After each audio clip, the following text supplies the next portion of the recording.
비공개 일정을 할 필요가 없는데 했어요. 갔다 온. 그런데 누가 발설을 했어요. 네. 왜 그러냐? 이게 이 정권의 현주소예요. 4명 중에 누군가가 네. 자기 과시하려고 흘린 거죠.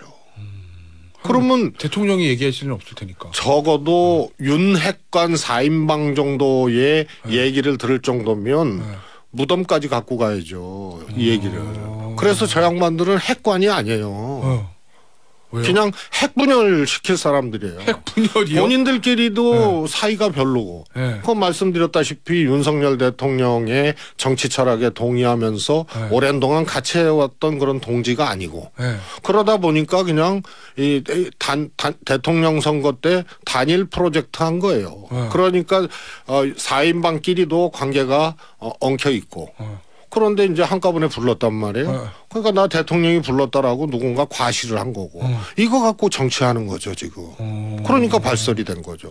대통령실에서 흘렸을 일은 없단 말이에요. 그럼 그럴 가능성 0이죠. 그래서 이거는 윤석열 대통령 다시 말해서 친윤 핵분열 관계자들이에요. 핵분열 관계자요? 행태가 그렇잖아요. 김태현의 정치쇼.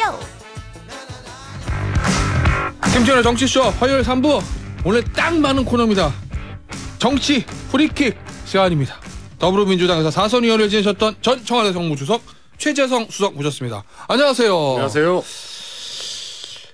어제 그 프리킥에 들어갔어야 되는데 이강인 선수의 기가 막힌 왼발 가마차기 프리킥 이게 들어갔어야 되는데 말이죠. 자 일단 오늘은 저 조기축구의 달인이신 조기축구의 메시, 조기축구의 호날두 최재성 전 수석 모시고 어제 최재성 해설위원 모시고 어제 한국 가나전 해설부터 시작하겠습니다. 자, 최 위원 어제 어떻게 보셨나요? 경기. 조기 축구의 달인이 아니고 저는 벤투가 불러주기를 지금 4년째 기다리고 있는데. 그렇습니까? 벤투 감독이 좀 서운하죠. 제가 봤을 때는 한국 월드컵 대표팀이 2차전까지 지금 승점 1점에 그친 건 최재성 해설위원의 조기 축구에서 폼이 안 올라왔기 때문이다. 불안했어요. 내가 지난주에 오셨을 때 불안했어요. 폼이 아직 올라오지 않았다고 하셨을 때. 그 마지막 이제 해볼 수 있는 게 평일 야간 게임을 제가 포르투갈전 전에 한 번 더 뛰어보려고요. 꼭 그러시기 바랍니다. 거기에 달려 있습니다. 지금까지 틀린 적이 없어요. 어제 경기 어떻게 보셨어요? 축구 워낙 좋아하시니까. 어제는 뭐 항상 지면 이제 감독 얘기를 많이 하는데 좀 납득할 수 없는 장면들이 몇 개 있었죠. 우선은 이 대안이 없었던 윙백. 요거는 그냥 고질적인 문제였어요. 뭐 벤투어 출범부터 사실 우루과이전만 빼놓고는 계속 문제로 지적이 됐었죠. 그런데 어제는 이제 지고 있으니까 교체 멤버로 투입한 게 이제 황의조 선수였잖아요. 근데 조규성 선수하고 역할이 같거든요. 동선이 겹쳐요. 그럼 뭐 포드 2명 세워놓는다고 그게 공이 그냥 자연스럽게 가는 게 아니잖아요. 그래서 어제는 공격력을 강화했어도 그 카드는 아니었던 것 같은데 그것도 조금 이해가 안 가고요. 그래서 이강인 선수 같은 경우가 사실은 우루과이전이나 어제 가나전에도 충분히 처음부터 뛰게 만들었어야 된다. 왜냐하면 이강인 이름값이 아니고 사실은 공이 두 개 다 이렇게 뒷공간이라든가 옆 공간이 약한 수비거든요. 근데 좀 늦게 투입한 게 못내 아쉬웠고요. 그렇습니다. 안타깝습니다. 저도 어제 앞서 저 관전평가 때 비슷한 말씀을 드렸는데 이강인 선발로 나올 것 같아요. 포르투갈전에는 이제 뭐 답이 없으니까 포르투갈전은 무조건 많이 넣어야지 뭐 골득실까지 봐야 되는데. 일단 그렇다는 경기고 저 최재성 전 수석의 마지막 야간 경기에 폼이 올라오기를 기대하면서 베스트 플레이어 뽑아보겠습니다. 조규성, 이강인 이러면 안 됩니다. 정치권 베스트 플레이어. 이번 주 정치권 베스트 플레이어 누구? 주호영 국민의힘 원내대표. 주호영 원내대표요? 왜요? 국정조사 합의 이태원 참사 국정조사 합의를 했잖아요. 그런데 쉽지 않았을 거예요. 그런 이제 결심을 하기가. 그런데 매우 잘한 게 뭐 민주당의 요구에 뭐 부응했다 뭐 이런 측면이 아니고 상당히 득이 있는 정무 전략이었다. 국민의힘에게. 그렇습니다. 만약에 안 하고 계속 갔으면요. 네. 몇 가지 문제점이 나오죠. 여론은 더 몰릴 거고. 그다음에 이제 유가족 목소리가 나오기 시작하잖아요. 네. 거기다가 예산하고 연계돼 있잖아요. 네. 그래서 이 현 정부 첫 예산인데 이 예산 문제하고 이게 연계가 돼 있기 때문에 어떻게 보면 일타 쌍피 이런 이제 효과를 거두지 않았나 싶고요. 또 단독 통과했을 경우에 또 야당의 동무대가 되잖아요. 네. 그래서 국정조사는 원래 야당의 무대인데 동무대를 만들어주면은 오히려 더 몰릴 수가 있다. 그래서 이 세 가지네요. 일타 삼피네요. 세 가지의 득을 취한 것이다. 그런데 아주 단편적으로 이것을 바라보는 이 강경 윤핵관 뭐 이런 분들은 강경 친윤 이런 분들은 보니까 장제원 의원은 저 반대표 장제원 권성동 의원이 반대죠. 정성동 의원 불참 국정조사 표결할 때 장제원 의원 반대. 그다음에 다른 이제 소위 말하는 윤핵관 의원들도 다 불참 또는 반대했다고. 예. 그 아주 단선적인 거죠. 그래서 정무 능력은 대통령실과 윤핵관하고는 비교가 안 될 정도의 고급진 정무 능력을 이번에 주호영 원내대표가 보여줬다 이렇게 봅니다. 그런데 그 뒤로 민주당에서 이상민 장관 이제 이 해임 최후 통첩을 했고 그 날짜가 이제 지났잖아요. 오늘 뭐 해임 건의안 발의한다 그러는데 그러니까 주호영 원내대표가 그럼 국정조사 할 필요가 없는 거 아니냐. 그래서 국정조사 합의한 게 주호영 대표의 그런 워딩을 가능하게 했던 그런 거고 그런 점에서 민주당이 이상민 이 최후 통첩 이것이 지금 타이밍이 적절했는가. 그 얘기는 좀 이따 한번 해볼게요. 예, 그런 생각이 들어서 베스트는 주호영 원내대표였다. 합의를 했기 때문에 민주당이 이상민 장관 해임 카드를 들고 나왔을 때 너 그럼 국조 안 해라고 버틴 수 있는 거다. 그다음에 예산도 마찬가지 아닙니까? 부터 예산 심의 과정에서 이재명 대표가 야당 단독 통과라도 하겠다고 했는데 그거 쉽지가 않거든요. 이제 못하죠. 합의했으니까. 그러면은 선처리를 하면서 일종의 이제 전국의 명분 이런 것들을 조금 축적해 나갈 수 있는 이런 것이 주호영 원내대표의 합의였다. 그러니까 굉장히 높게 평가하셨잖아요. 근데 예전부터 여의도에 그런 말 있잖아요, 의원님. 누구나 해보고 싶긴 하지만 여당 원내대표라는 자리가 제일 세상에서 불쌍한 게 여당 원내대표다. 예전 정부 참 야당한테 깨져, 대통령실에 깨져, 속된 말로 이러지도 못하고 저러지도 못하고 국회에 가면 야당 눈치 봐야 돼. 여당으로 오면은 저 청와대 지금 용산 눈치 봐야 돼. 여당 원내대표 굉장히 힘든 자리라고 그러잖아요. 힘든 자리죠. 그래서 야당 의원 야당 원내대표를 해볼 만한 자리라. 오히려 해볼 만한 야당 원내대표가 일단 입이 살아 있잖아요. 하고 싶은 말 하고. 여당 원내대표는 힘들죠. 좀. 그런데 특히 주호영 원내대표는 사실 지금 내적으로는 굉장히 몰려 있을 거예요. 그러니까 어제 그런 기사가 있었어요. 주호영 원내대표가 강성 야당과 강경 친윤 사이에 끼어 있다. 뭐 이런 그 옴짝달싹 하기가 쉽지 않다. 거기서 본인의 공간을 찾기가 이런 기사도 어제 봤거든요. 원래 이제 여당이 된 초기 다시 말해서 집권 첫 해죠. 그때 원내대표는 무조건 대통령실 따라가거든요. 근데 윤핵관이나 대통령실의 정무 능력이라든가 이런 것들이 사실은 제가 보기에는 매우 이 저렴하기 때문에 수영님 보시기에 예 그렇기 때문에 주호영 원내대표가 더 힘들 거예요.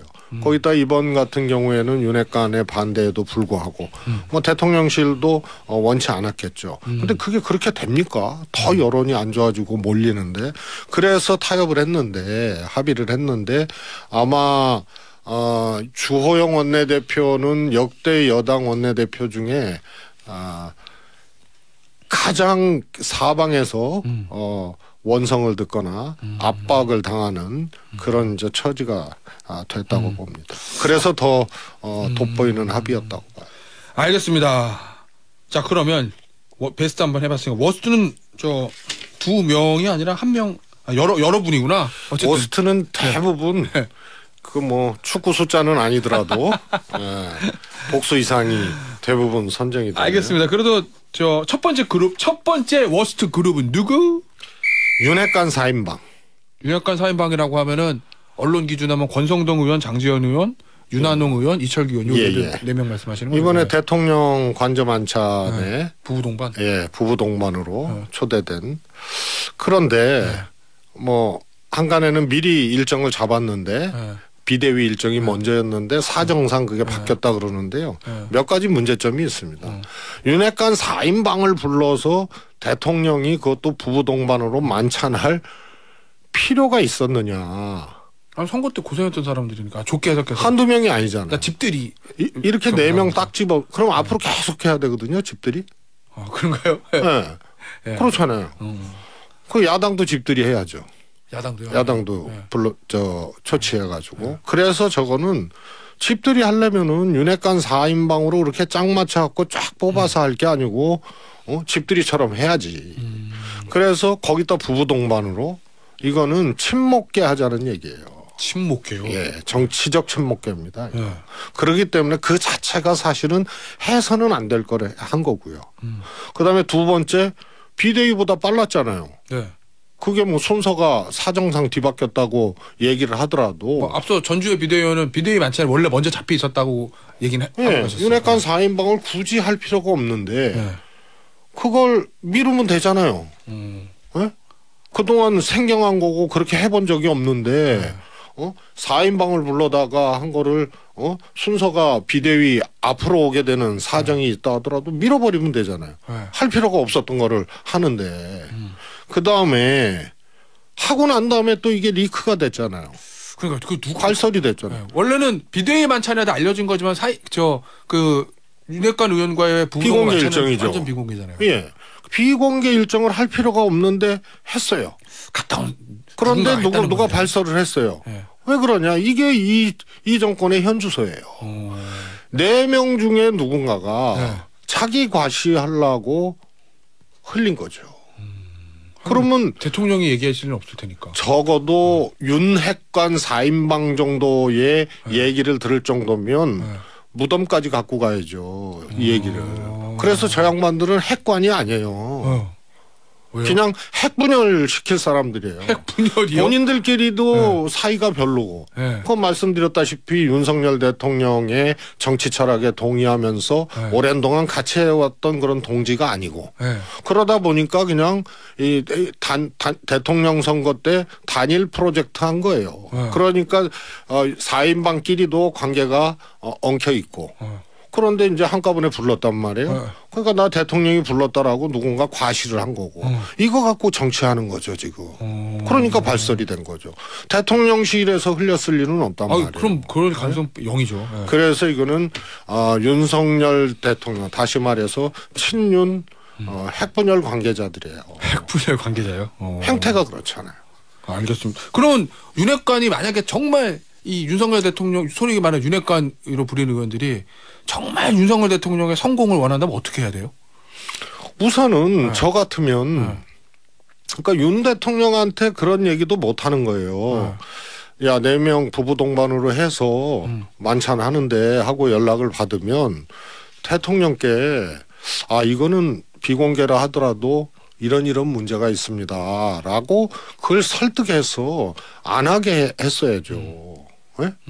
그런 전례가 없고 그것도 부인들까지 같이 해가지고 그러니까 친목계죠. 거기서 비대위보다는 조금 더 얘기가 무슨 얘기가 오갔을 수는 있지만 부부 동반해서 8명이 대통령하고 얘기하는데 거기서 뭔 얘기를 얼마나 깊게 하겠어요. 그래서 친목계라는 거예요. 그래서 저 같으면은 그것은 지금 시점이나 형식 내용상 조금 한 번 더 재고해달라고 이렇게 했어야 되는 거예요. 알겠습니다. 자, 마지막 오늘의 워스트 누구? 아이고, 제가 민주당 소속인데도요. 민주당 지도부를 좀 지적하지 않을 수가 없습니다. 민주당 지도부요? 네. 우선은 이재명 대표가 검찰에 의해서 그렇게 막 탈탈 털리고 지금 거의 관역을 정해놓고 몰고 가는 그런 수사 상황 아닙니까? 그런데 아무리 그래도 당대표란 말이에요. 예. 그리고 최고위원회가 있잖아요. 예. 지도부란 말이에요. 예. 그러면 그런 압박과 탄압과 뭐 이런 것이 있어서 얼마나 신경 쓰이고 억울하고 또 힘들겠어요. 그래도 지도부기 때문에 당대표기 때문에 할 일은 해야 되거든요. 첫 번째가 청담동 술자리 사건입니다. 그때 제가 어느 방송에서도 얘기를 했지만 김의겸 의원 사과해야 된다. 그게 사실이라 하더라도 그런 식으로 다뤄서는 안 되고 설정 자체가 그건 사실일 가능성이 매우 희박하다. 그다음에 제가 덧붙인 게 민주당 지도부가 이건 잘 관리를 해야 된다. 그리고 이게 민주당으로 이게 전이돼서는 안 된다. 김의겸 의원 단독 플레이가 됐어야 된다는 거죠. 그래도 안 되는 그래도 거지만 안 되는데. 그런데 그것도 국정감사장에서 한 거 아닙니까? 그럼 국감 시작하기 전에 국감 대책반이 뜨잖아요. 현판식도 하고 그러잖아요. 각 당에서. 그러면은 그런 사안이면은 당에 의논을 했을 거라고. 그럼 첫 번째 막았어야 된다. 근데 그냥 본인이 했다. 그러면은 지도부에서 그걸 올리면 안 돼요. 지도부에서 틀었잖아요. 지도부 회의할 때 틀었죠. 네. 그래서 민주당으로 전이가 된 거예요, 이게. 그다음에 최고위원이 TF 만들자 그러고. 이래 또 연이어서 이런 것들이 후속타로 나오고. 그래서 그거 하지 말라고 했는데 한 거는 지도력이 상실된 거예요. 그렇지 않습니까? 그래서 결국은 사실은 이건 김의겸 의원이 사과를 하는 것도 부족해 보이는 것이 그래요? 민주당 지도부에서 이걸 틀고 공세를 한 거 아니에요. 그래서 이 정도는 민주당 지도부에서 관리를 했어야 된다. 그다음에 하나는 윤석열 대통령 퇴진 집회 아니에요. 이것도 당의 방침이 있어야 되는 거예요. 퇴진 집회에 의원 개개인은 자유의사로 결합해도 좋다. 혹은 안 된다. 그래야 되는 거예요. 그런데 이제 시민들이 하는 퇴진 집회에 그냥 나가고 싶은 사람 나가고 이게 무슨 정당이 그래요. 이게 그냥 어디 소풍 가는 게 아니잖아요. 퇴진 집회 아니야. 그래서 국회의원이나 정당이 거기에 나갈 때는 방침이 있어야 되는 거예요. 나가라 나가지 말아라. 혹은 자유의사대로 해라. 그래서 이게 민주당의 정치적 입장에 따라서 의원들이 행위하는 것이 돼야죠. 그런데 그런 방침 없이 아무도 통제 안 하고 아무도 방침을 내세우지 않고 갈 수도 있고 안 갈 수도 있고 그래요. 저 개인적으로는 안 가는 게 맞다고 보지만.